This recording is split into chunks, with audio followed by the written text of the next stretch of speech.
In this chapter, we're going to talk about the science of the heart. You'll be hearing new terms and different things that are going to be very new to you. You'll hear things like coherence, resilience, heart rate variability. We're going to talk to you about a thing called the emotional landscape. And these all comprise the science that's included in HeartMath.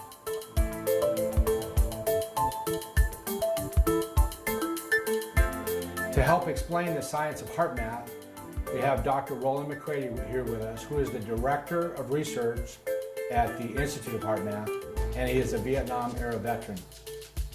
Doc? Thanks, Bob. So earlier in the program, you heard Bob talking about different emotions and how they can either drain our energy and our vitality, or they can renew and regenerate us. So building a little bit more on that concept, to help put that in perspective and understand that, it's helpful to understand that basically we're all energy systems. We both expend and renew energy each and every day. And for good health, that's really critical that we do both, that we expend and we renew. So what we're going to talk about in this section is resilience. And a little bit of my background is I spent about the last 20 years studying the physiology of optimal function. In other words, what has to go on inside of our body, in our brain, our nervous system, or hormonal system, and so on, for us to be able to perform optimally, to be able to make good decisions, to be able to have faster reactions, to be really in charge of ourselves. And as Bob explained earlier, that's really grounded in our ability to stay in charge of ourselves, to more intelligently regulate our energy expenditures. Where the problem usually comes in is that we expend more than we renew. So ultimately it's the constant energy expenditures without the balance of adequate rest and recovery. And that's what leads to a lot of problems in our health, in our performance, in our ability to stay in charge of ourselves and really see things for the way they are and not overreact to certain things and so on. The most basic way that the body recovers its energy is through rest and sleep. Okay? So that's what we're seeing on the slide here. So some of the latest research to come out of the military, actually, of really studying large studies of looking at the troops who were deployed in Iraq and Afghanistan, was that it's sleep disruption and fatigue have proven to be the strongest risk factors for those who might go on to develop more serious stress injuries, such as PTSD, depression, combat operational stress, and these types of things. And as we'll see, that's really because that's our inner battery, the charge we have to really be in charge of ourselves that gets depleted. So stress-related energy drains have an accumulated effect. It's not just the big things that happen. Of course, those can be problematic. For example, most people know what it feels like if we get really angry at someone, and what happens about a half hour to an hour later, how drained we feel and how much energy we expended in that. But it's the small things, the day-to-day accumulation of the little stressors, the little frustrations and irritations, getting impatient and these kinds of things that really accumulate. It can have a much larger impact on draining our energy and our inner capacity than some of the big things. So now I'd like to discuss the topic of resilience. Now, resilience is a topic that might be familiar to a lot of you based on being in the military. But some it may be a new concept as well. The older way of thinking about resilience was that it was our capacity to bounce back from hardship, okay? And that we pretty much either had this resilience thing or we didn't. And that's really an outdated model.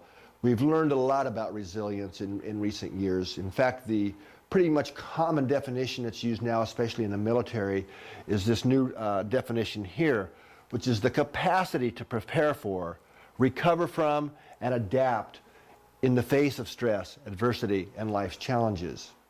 So in other words, it's not just about bouncing back, but it's also our ability to avoid and prevent a lot of the things that would be stress-producing or would cause stress reactions and these kind of things.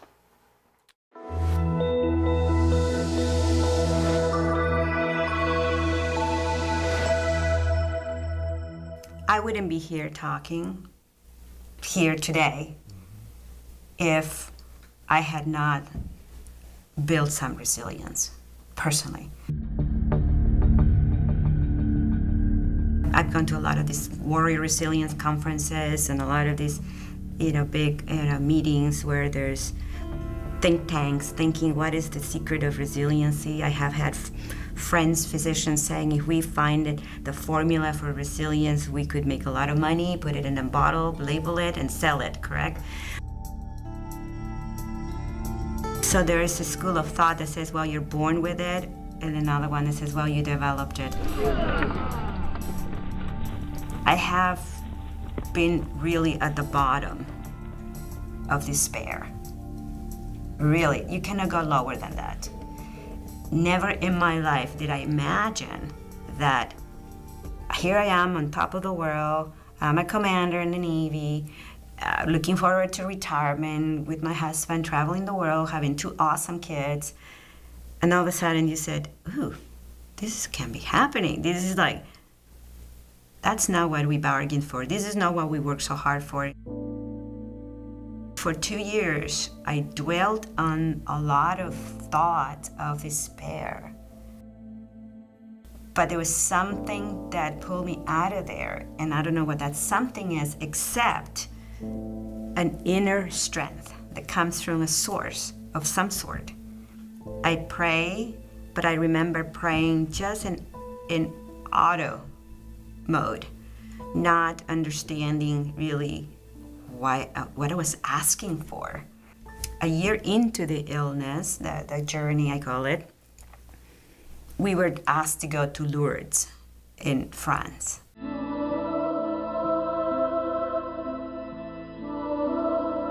That was supposed to be like this super spiritual experience, healing, physical healing for my husband, and that didn't happen. However, it did happen in a way that my husband witnessed a lot of children dying as they were getting ready to go in the water. That was his miracle, and my miracle was very special. When I came there is when I started saying, okay, there has to be something else. I'm holding on to something. But I had a toolbox that was obsolete. I remember my physician saying, how are you doing this without sleeping? For 2 years, I couldn't sleep. I literally had to watch my husband if he was still breathing because he was going down very quickly. And I said, I don't know. I said, I feel like sometimes I'm really not even conscious. I'm just going through the motions. So she offered me drugs. She says, you need to get in something, And I said, no, I'm not going there. I'm not trying it. I have to do something. So, but there was an awareness. There was a something within me that gave me that option to look outside of what the physical world was giving me. Resilience is something that varies day to day, right? We can have more of it one day and less another. A really good analogy for thinking about resilience, and a way to understand it maybe more simply, is to think of it as our inner energy. Okay, and we all wake up in the morning with a certain amount of energy that we have to expend during that day, right? So if we have a lot of energy, our resilience capacity is high. And depending upon how we expend that, that's going to cause our resilience to vary. Okay, so now taking that one step farther, resilience really is occurring, or we have more of it or less of it, in 4 different domains or dimensions, we call them. Physical, emotional, mental, and spiritual. Now the physical domain, most people can understand that pretty easily. That's reflected in how strong we are, our endurance, our physical flexibility, these kinds of things. Now if we want to build our capacity in the physical domain, that's usually done through exercise, through PT, right? So let's say that we can do 50 push-ups, and we want to increase our capacity physically. We might stretch past our normal, go to 55 push-ups, right? Okay, we made it. Then we rest and recover. And then the following session, we would do 55 again. And eventually that becomes our new norm, our new baseline capacity, where that's casual. But we're doing that to increase our physical capacity. So we have that physical energy to draw on when we need it, right? When a situation comes up, that we need more physical energy to be able to have that. Now, the emotional domain is similar. It's also really important because it's the domain where the majority of us waste and expend energy unnecessarily. For example, traffic jams, right? We all run into them eventually. There's the traffic. Oh, slow down. We're late to get where we're going. And so what happens? We start getting irritated, frustrated, even angry. But what's going on is, as Bob talked about earlier, those are the types of emotions that deplete our energy. They're draining our inner battery. Right? Is that what we talk about? Right. Exactly. So our emotional resilience is reflected in things like our ability to maintain a positive outlook, our emotional flexibility, and especially our ability to what we call self-regulate. And that basically just translates to our ability to stay in charge of ourselves. Our ability to kind of see things for the way they are, not get all upset about the small things in life. For example, if our emotional resilience is low on a particular day, we might trigger on something that somebody says, right, and get all upset about it, over-personalize it. But on any other day, that same person saying the same thing wouldn't bother us at all. You know, the old saying, it's like water off a duck's back. It's that kind of thing. The main difference between those two events was that energy that we had in the emotional domain to be able to stay in charge of ourselves, to maintain our composure. Now, there's probably lots of examples, Bob, that you can talk about from even your experience now after you retired from the military, of where this relates. For sure. You know, when I was listening to you speak, I was thinking, you know, you have people that, you know, you might say a joke to 3 days in a row and it's no big deal. And then all of a sudden, boom, you say the same thing to them and they explode. Mm-hmm. And that's an example that we've probably all experienced. Mm-hmm. And that just illustrates exactly how this works. Right. And, you know, before this, I never understood that person was having an emotional lull, that their energy was level, you know, lower emotionally. Mm-hmm. So that's exactly how you experience it. Right. And it's also important to understand how these four different aspects of our resilience and our energy overlap and interconnect with each other. So for example, on a day that we had to expend a lot of physical energy. I don't know, maybe you were helping a friend move or something and you just really put out a lot of energy. Ever notice how that evening or later that day, you might feel tired and all, but that's fine. But how much more difficult it is to maintain your focus and your concentration. So that would be an overlap into the mental domain, our ability to stay flexible mentally and focus and these types of things.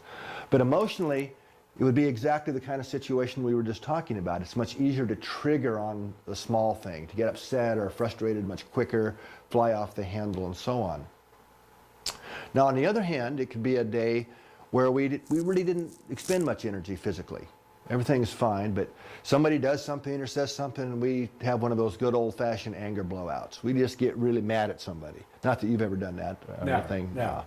But what's it feel like about a half hour to an hour after we've had one of those good old angry I wish things? I would not have done that. Right, because we're just physically drained, can't think clearly. So again, that's how these capacities overlap and affect each other. Right. Now you got to go back and fix it. Right. And when we talk about the spiritual domain, this isn't necessarily talking about religion. This is really our commitment to our own core values, what we believe is right, what we feel is important, our sense of purpose, our flexibility in being able to tolerate other people's views and their perspectives in life. It's really about our ability to enjoy life, to appreciate things, these types of things. Again, that's also a very important one. So I know Bob mentioned in an earlier chapter that it's our emotions, our feelings and emotions that really are one of the primary drivers of the activity that goes on inside of our bodies. And that's absolutely true. It's very clear that we see that in the lab. And many, many other scientists and people are starting to really understand this at a much deeper level. In other words, it's what we're feeling much more so than what we're thinking that causes changes in our body.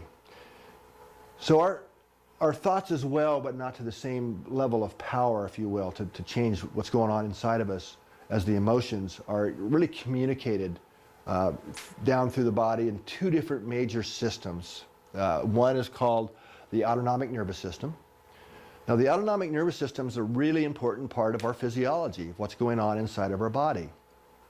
It regulates over 95% of all the internal functions. The immune system, hormonal system, sleep, wake cycles, our ability to stay focused are ultimately all regulated by this internal system. And autonomic just really means just all this is going on automatically. It's not what we have to think about, right? So the autonomic nervous system has two different halves. One's called the sympathetic, and you can think of that as the accelerator pedal. So when the brain's sending more signals down that side of the nervous system, it's talking to the heart, so it speeds up our heart rate. Okay, it goes down to the digestive system and basically turns it down, right? So it's mobilizing our energy. It's really rapidly getting our energy ready to do something, whether it's climb a hill, take on a challenge, or whatever. The other half, the other branch, as it's called the parasympathetic. It happens the opposite role. It's more like the brakes.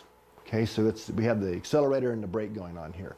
So the parasympathetic, when more signals are being sent down that half, it slows down the heart rate, facilitates and turns up the digestive processes, enhances immunity, things like this. And in reality, these two branches of the nervous system are always working together, okay, and hopefully in a harmonious way. But every feeling that we have, whether we're conscious of it or not, so even if we're denying a certain feeling that we might have, that it's still going on in our nervous system. In fact, we can measure the activity in the autonomic nervous system and pretty much tell what somebody's really feeling. Okay? The other main system that by which stress and our emotions and things affect our bodies is the hormonal system.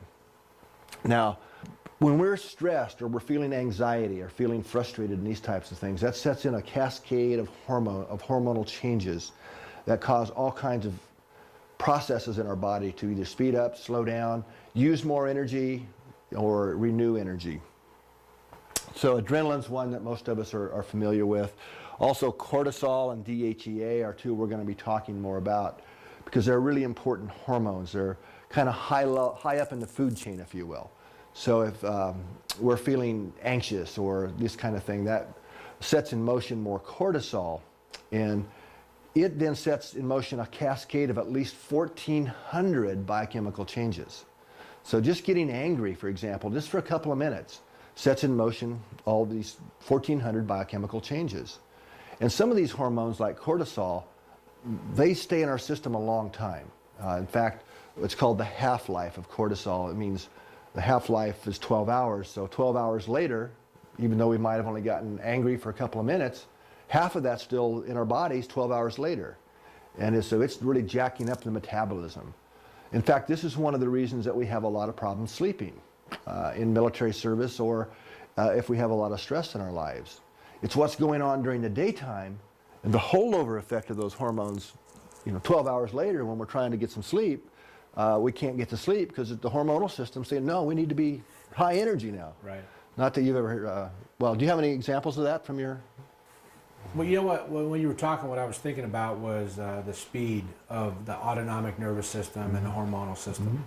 And I'm sure we're going to talk more about it in the heart-brain communication. But that's one thing that I think that veterans will really take away from this is that there's a speed factor involved with this, and so it can get to you before you're ready for it.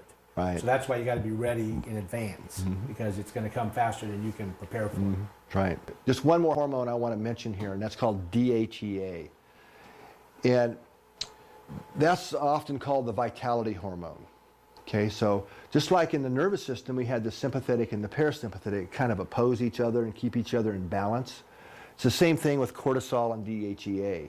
So DHEA is a hormone that's associated with good health, with vitality. In fact, it's nicknamed the vitality hormone in most circles.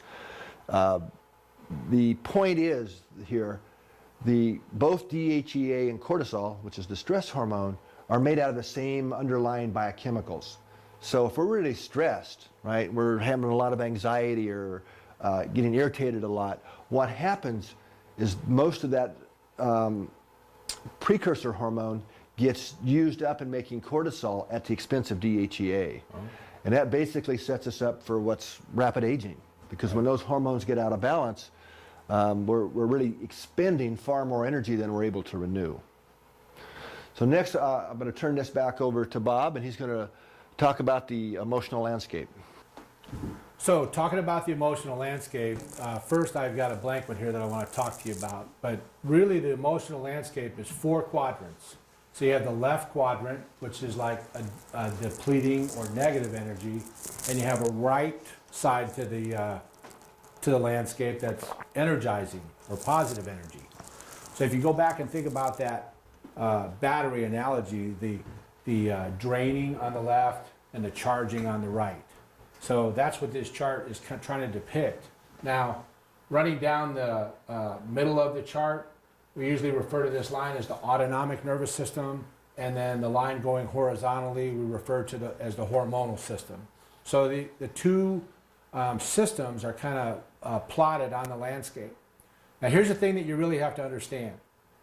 You got to get this really clear.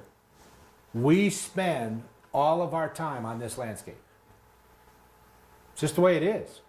You don't have to make a choice to be on the landscape. You're on the landscape.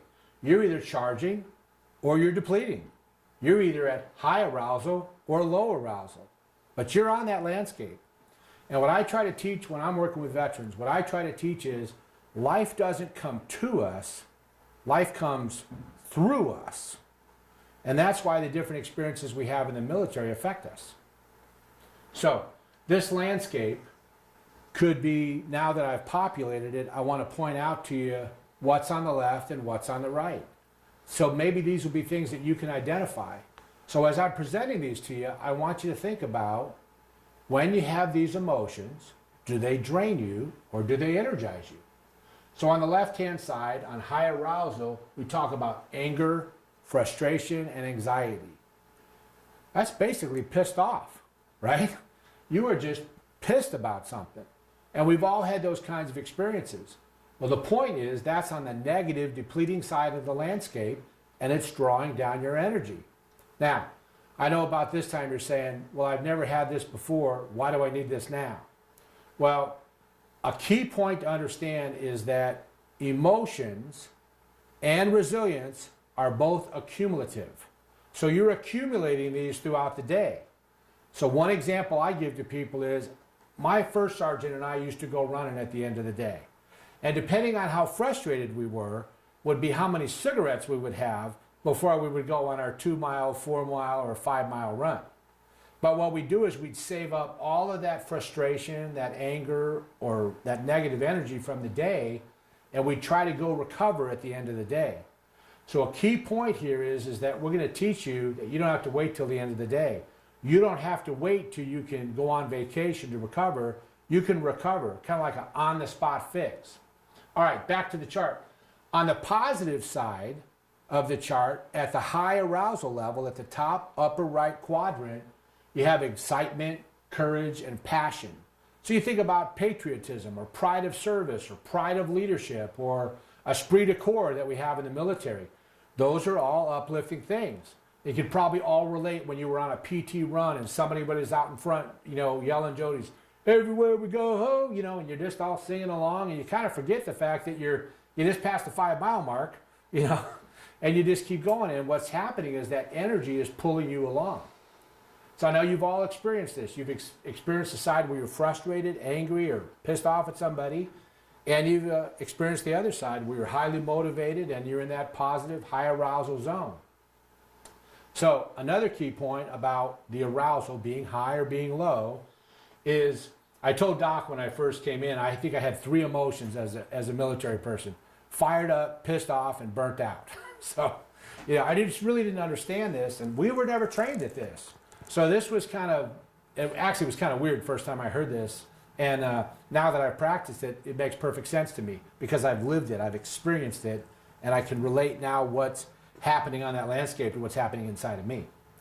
Anyways, on the lower end, we can't always be fired up. We can't always be angry, or we can't always be motivated for a 5-mile run, right? I mean, at night we have to recover, we have to sleep. So at the bottom of the chart, you'd think about low arousal. So low arousal is when you're just trying to calm the system and go to sleep.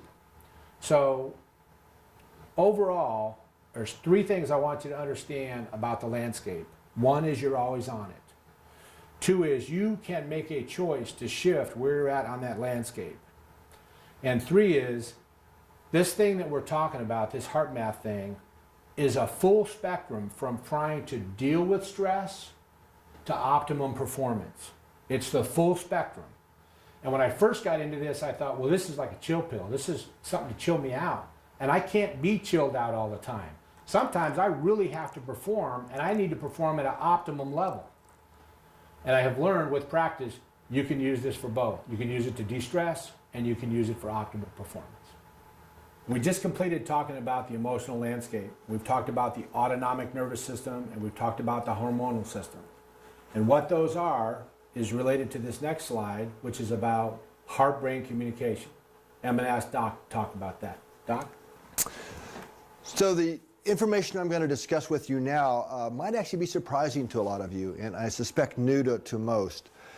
When we study the physiology of optimal function, in other words, what has to go on inside of us to really allow us to think clearly, to be able to stay in control of ourselves, in charge of ourselves, it turns out that the human heart is one of the keys.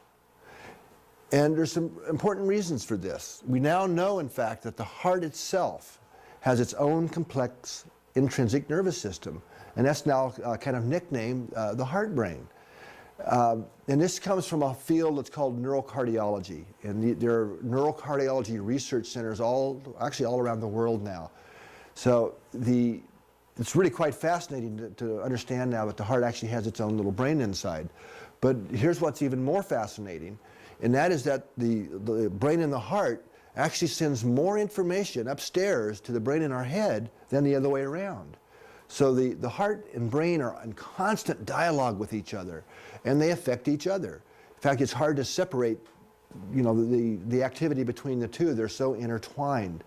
The heart and brain are interconnected through our nervous system and some other important pathways, more so than any other two glands or organs in our body. So they're in constant communication. Now, the take-home message here is that the signals that the heart is sending up to the brain, they profoundly affect the brain centers that are involved in our emotional experience, what we're feeling, our ability to think clearly, to make good decisions, and especially our ability to self-regulate. That really means staying in charge of ourselves, not overreacting, or being able to chill out when we need to, or be more activated when we need to really be able to manage our energy and regulate it for whatever the situation at hand may be. Do you want to add anything there, Bob? Or? Well, while you were talking, Doc, it made me think that in some ways you could say courage is actually coming out of the heart. So as a leader, leading my troops or, trying to take command of an organization, I had to kind of steel myself up to that challenge. Mm-hmm. And how I did that, I didn't know that at the time, but what I was doing was I was evoking those positive emotions to give myself more power. Right. And well, exactly. That's a good point, because courage is one of the strongest human emotions there are. A lot of times us men don't like to talk about emotions. Right. But in reality, we talk about them all the time. I mean, when I was in the military, courage, honor, dignity, those were our creeds. Yeah, duty, honor, country. Yeah. And I think before I was thinking that I was thinking, that emotion, but I was actually kind of living that emotion. Right. And that's when I used to call it fired up. Mm-hmm. But what I was really doing was drawing on my idea of courage, my idea of what it means to be a good leader. Well, it's a great example, because when we're able to access courage, it's not just a thought, it's a real emotion. Yeah. The power that adds, because that's what allows us to do things that most people couldn't or wouldn't do. And I can remember as a leader, being proud of my troops and being proud of what our unit accomplished. Mm-hmm. And now I look back at that and think, well, that's why I felt so lifted up by that, because my energy was being lifted up by those positive emotions. Exactly. Right. Yeah. And in fact, this is where a lot of the sayings that are common in our language come from. Man, he plays with heart. Right. Or if we have children, what do we tell them? Well, honey, just play it from your heart. It'll all work out just fine. Follow your heart. Follow your heart, exactly. Right. There's a reason that these are in our language. We have this just inner knowing that there's something about the heart that's a special. That's not just a physical pump. So to help understand how the heart and the brain communicate, I'm just going to briefly talk about what's called heart rate variability. Now, we all know what heart rate is, and that's just simply how many times did the heart beat. right, in a minute. That's heart rate. So that's a number like 70 beats per minute or 80 beats per minute or whatever. But in reality, in a healthy individual, in a resilient individual, our heart rate is changing with every single heartbeat. And that's what we're seeing on the slide here. So if we measure the time interval between, say, these first two beats, we see that it's so many parts of a second, and that translates to 70 beats per minute if all the rest of the beats were the same.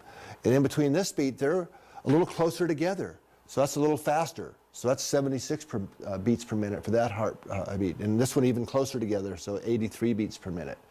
So that's what we mean by heart rate variability.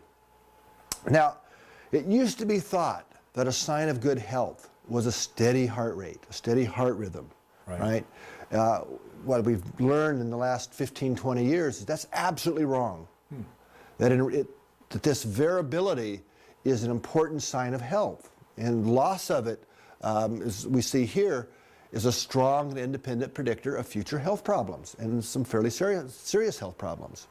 So we have more of it when we're young, and it gets less as we age.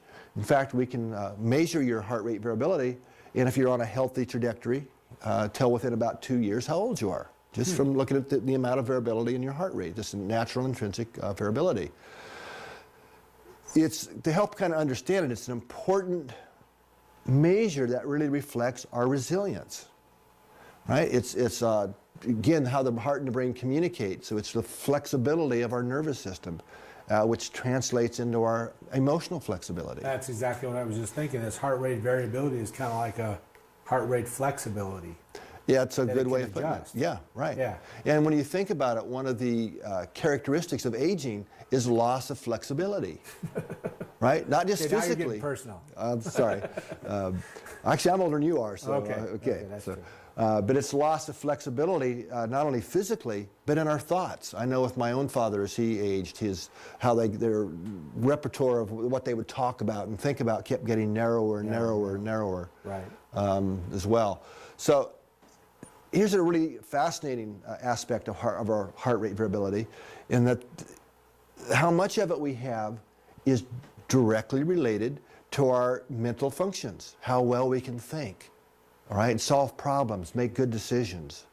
So if we have more of it, that relates to increased mental capacities. So this is really good news, because we now know that the heart rate variability is something that we can learn how to increase and learn how to create a more what we call coherent pattern, which we're going to talk about next. So, Doc, when you're talking about the heart-brain communication and the heart rate variability, we're talking about courage and thinking. What you're saying is, correct me if I'm wrong here, but what you're saying is that we can use emotion and thought. Is that what we're using to shift on the landscape? Well, combination? what we're shifting on the landscape is our emotions. Right. In other words, if we're finding that a lot of our day, at the end of the day, end of the week, a lot of our time was on the depleting side of the emotional landscape, Right. we can take action. That's something we have control over. Right. I mean, I'm glad you asked that question, because what we call stressors, the things that happen out there, the traffic jams, the people who say the things we don't like, or The stupid people. yeah, Right. those guys, right? Right. They're not going to go away. Right. Roger that. There's no They're magic not bullet gonna here. Go away. They're not going to go away. Or the people we have to interface with at work, or the in-laws, or whatever it is. It's funny, when I'm teaching veterans, I tell people I feel bulletproof. The bullets are still coming. It's not hitting me the way they used to. Well, exactly. But what we can regulate and take charge of is our response to those things. Right. We can learn to flow through those challenges with much more ease and grace, basically, and recharge our battery. Right.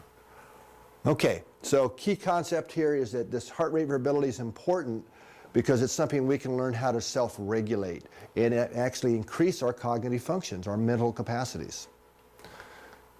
So this slide here, just go help understand where we're going to go next, is the M-Wave devices, which are really part of the program, measure heart rate variability. That's why I'm explaining this to you. So what we do is we measure the time interval here between each and every one of the heartbeats. So the interval between these two beats, that is about, what, 65 beats per minute. So you put a dot there, and you measure the time between the next two beats. That's a little closer together, a little faster. So that's up a little over 70 and so on. Now over here, we've got the time between the heartbeats getting longer. So its heart rate's slowing here. So then you connect all the dots, and that's what creates what's called the heart's rhythm, which most people have heard of, that we have a heart rhythm. And the heart rhythm really sets the pace, if you will, for all the body's internal functions. It's really the master clock, if you will, in our body. So what we're looking at here is just a few seconds. Now what I'm going to show you next is a few minutes of what this looks like when we look at the heart rate variability. Now, these two graphs that you see are from the same person. Okay? So we can, pretty obvious that the graph on top is a lot more chaotic looking, kind of edgy looking, the pattern and the variability. Now we said this, we call this incoherence. Okay? And that's basically associated with impaired performance and rapid energy drain. Right. Now what we did, well, you might know, what do you think we did to get this person into this chaotic heart rhythm pattern? Pushed his buttons or said something that activated, you know, like an attitude or... Yeah, we got them frustrated. Right. Exactly. Right. So when we're feeling things like frustration or irritation, impatience, these kinds of feelings, this is the message that our heart's beating out. It's kind of like Morse code. Right. The heart is literally